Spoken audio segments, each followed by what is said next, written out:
नमस्ते।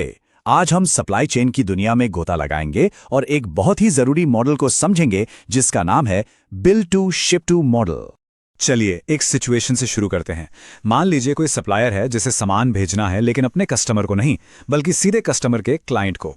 तो अब सवाल ये उठता है कि बिल किसके नाम पर फटेगा और सबसे जरूरी टैक्स का क्या होगा, वो कैसे मैनेज होगा।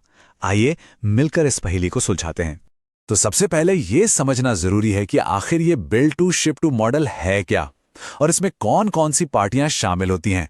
देखिए, आसान भाषा में कहें तो ये 3 पार्टियों के बीच होने वाला एक ट्रांजैक्शन है। इसमें होता यह है कि एक सप्लायर खरीदार के कहने पर सामान किसी तीसरे ही पक्ष को डिलीवर कर देता है। सुनने में ये लॉजिस्टिक्स का एक स्मार्ट शॉर्टकट लगता है ना? लेकिन जीएसटी के तहत इसके कुछ खास नियम हैं जिन्हें मानना बहुत जरूरी है।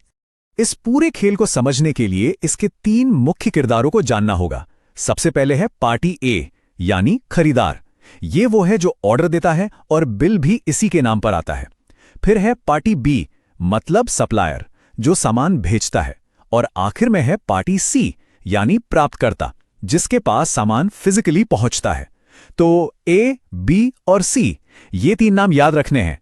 अब यहां एक बहुत ही दिलचस्प बात सामने आती है। देखिए, सामान तो बस एक जगह से दूसरी जगह जा रहा है, मतलब फिजिकल मूवमेंट तो एक ही है। लेकिन जीएसटी कानून की नजर में ये एक नहीं बल्कि 2 अलग अलग सप्लाई मानी जाती हैं। जी हां, 2 सप्लाई।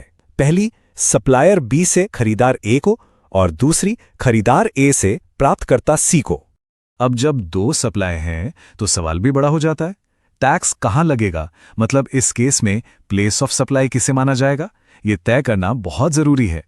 इसका जवाब हमें आईजीएसटी एक्ट के सेक्शन 10(1)(b) में मिलता है। कानून ये कहता है कि प्लेस ऑफ सप्लाई वो जगह होगी जहां खरीदार यानी पार्टी ए है। अंतिम प्राप्तकर्ता यानी पार्टी सी की लोकेशन से यहां मतलब नहीं है।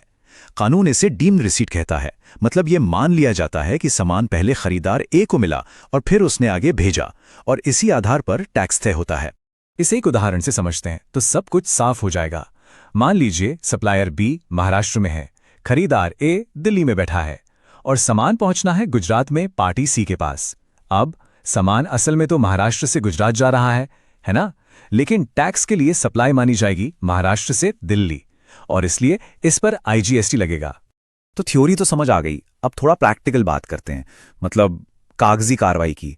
और इसमें सबसे अहम है ई-वे बिल, जो सामान की मूवमेंट का सबसे बड़ा सबूत होता है। अब ई-वे बिल कौन बना रहा है, सप्लायर बी या खरीदार ए? इससे डिटेल्स में फर्क आ जाता है। अगर सप्लायर यानी बी बिल बना रहा है तो बिल फ्रॉम में वो अपनी डिटेल्स डालेगा और बिल टू में खरीदार ए की। लेकिन अगर खरीदार ए बिल बना रहा है तो बिल फ्रॉम में वो अपनी डिटेल्स डालेगा और बिल टू में सीधे प्राप्तकर्ता सी की। हाँ, डिस्पैच फ्रॉम और शिप टू दोनों केस में सेम रहेंगे क्योंकि सामान तो बी की जगह से सी की जगह ही जा रहा है। तो ये छोटा सा फर्क ध्यान में रखना बहुत जरूरी है। चलिए अब बात करते हैं सबसे जरूरी चीज की, पैसे की। मतलब इसका फाइनेंशियल असर क्या होता है और इस मॉडल को सही सही फॉलो करना इतना जरूरी क्यों है। यहां बात आती है इनपुट टैक्स क्रेडिट की। देखिए, इस मॉडल को लेकर काफी कंफ्यूजन भी रही है, लेकिन हाल ही में पटना हाई कोर्ट के एक फैसले ने बहुत सी चीजों को साफ कर दिया है। ये केस टैक्स अधिकारियों की एक बहुत ही आम आपत्ति से जुड़ा हुआ था। ये मामला messrs Sen retails private limited का था। यहां सबसे बड़ा सवाल यह था कि क्या खरीदार यानी पार्टी ए इनपुट टैक्स क्रेडिट यानी आईटीसी क्लेम कर सकता है।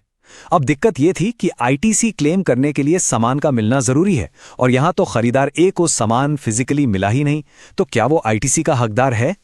और इस पर कोर्ट का फैसला बहुत ही अहम था। कोर्ट ने कहा कि इस केस में डीम्ड रिसीट यानी सामान का मिलना मान लेना ही काफी है। खरीदार ए को फिजिकल डिलीवरी मिलना जरूरी नहीं है। अगर सारे ट्रांजैक्शन के डॉक्यूमेंट्स यानी कागजात सही हैं तो वो आईटीसी बिल्कुल क्लेम कर सकता है। तो देखा यहां डॉक्यूमेंटेशन कितना क्रिटिकल है। तो ये bill to ship to model business के लिए बहुत एफिशिएंट और फायदेमंद है, इसमें कोई शक नहीं। लेकिन जैसा कि इस कोर्ट केस से साफ है, इसमें रिकॉर्ड कीपिंग का मतलब हर एक दस्तावेज को सहेज कर रखने का बहुत बड़ा रोल है। जरा सी भी चूक महंगी पड़ सकती है। तो असली सवाल अब यह है कि क्या किसी भी सप्लाई चेन के दस्तावेज इस तरह के टैक्स ऑडिट के लिए तैयार हैं?